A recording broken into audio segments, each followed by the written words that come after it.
സ്വന്തം പാർട്ടിക്കാർക്ക് ഏതറ്റം വരെ വെച്ച് പണി കൊടുക്കാനും ശേഷിയുള്ള ഒരു നേതാവ് തന്നെയാണ് ശോഭാ സുരേന്ദ്രൻ എന്ന് എല്ലാവർക്കും അറിയാം. കഴിഞ്ഞ പാലക്കാട് ഉപതെരഞ്ഞെടുപ്പ് സമയത്ത് നമ്മൾ കണ്ടതാണ് അതെല്ലാം.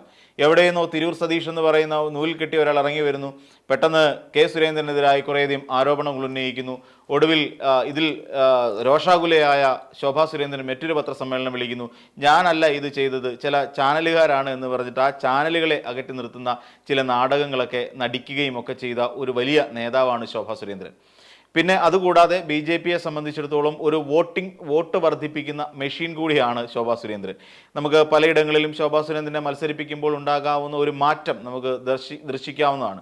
കാരണം എന്താണെന്ന് വെച്ചാൽ ഈ നാക്കിന് എല്ലില്ല എന്നുള്ളത് തന്നെയാണ് ശോഭാ സുരേന്ദ്രൻ്റെ ഏറ്റവും വലിയ ഗുണമായി നമ്മൾ മനസ്സിലാക്കുന്നത്.